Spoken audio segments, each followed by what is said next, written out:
A quick word about opacity, right? So everyone wants to make their designs translucent for whatever reason, not always, but sometimes. So how do you do this? Very simple. You just have an opacity property. The minimum value is 0, the maximum value is 1. The closer to 0 it is, the more transparent it becomes. The closer to 1 it is, the more opaque it becomes. Right? So use it like this. Very simple.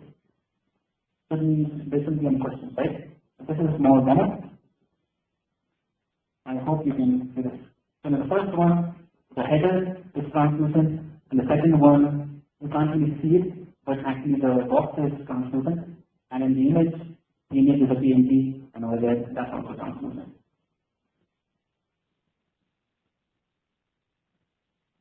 Right?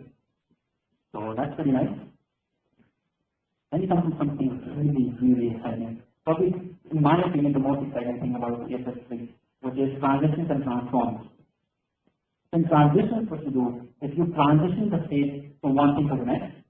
Right? For example, you can change the color of a particular element, you can change the background color or the width or height or whatever, and you'll see demos of this as well. Right?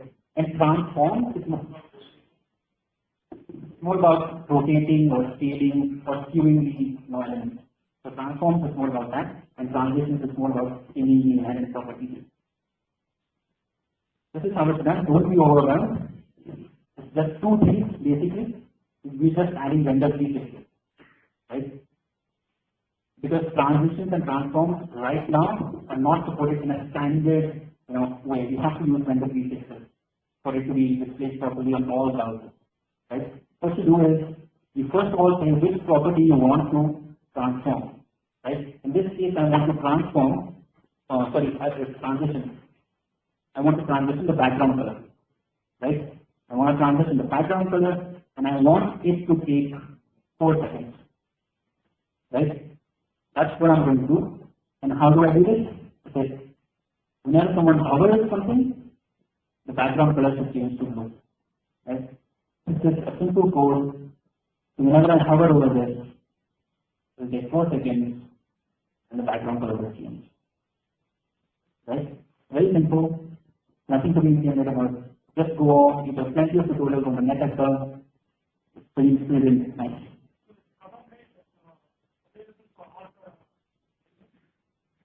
For all, in this particular code example, it will be for all data elements. Yeah.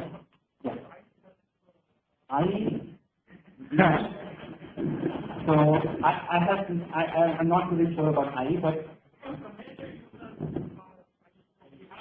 I'm pretty sure. I mean, this is a very big component of CSS3. We'll be crazy not to support this. Right? So they will be working on this. I mean, you are working on this. I'm very sure about it.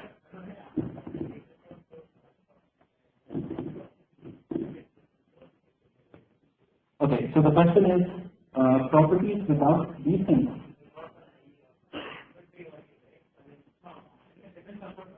No, so vendor prefixes right now, the reality is if you want to make it work with Safari and Chrome, then you'll have to use WebKit transition.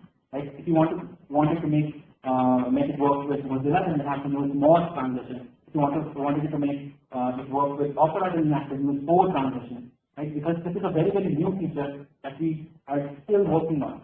Right? So once we're pretty sure of this feature, then we'll make it standard. So then you will not be concerned about O or Morse or WebKit like that. You just use transition. And you can also do timings, right? If you want to make sure that things are transitioned according to certain timings, you can also do that. This is not clear right now, but with this demo, it will be clear. Okay, so with this demo, what will happen is there are different ways to make things transition, right? Different ways to it. One is ease, one is linear, one is season. So if I hover over this, you see that they're all actually transitioning in different ways. Different ways actually. But I don't know if you'll notice or not, but all of these bars reach the end at the exact same time. It may not seem like it, but all of these reach in the end at the exact same time. It's just one speeds up linearly, one speeds up very fast and goes fast once again. Right? So there are various ways to do this. Right?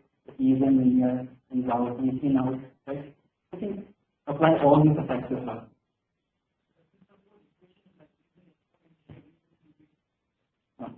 So these are all. It's just a duration. So now we come to transforms.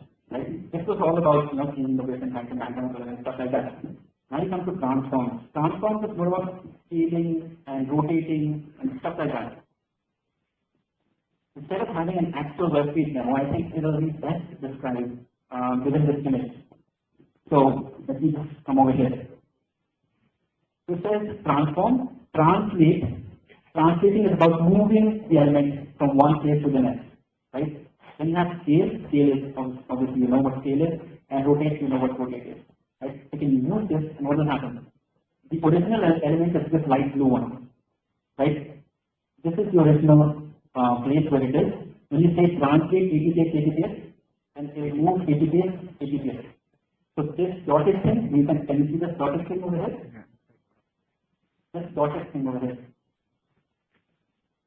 You can see that? So that's where it becomes. Then it says scale 1.5, so it becomes this. And then it goes to rotate 45 degrees, and it becomes this rotated one.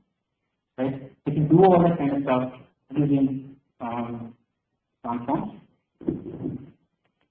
It's clear, right? Any confusion?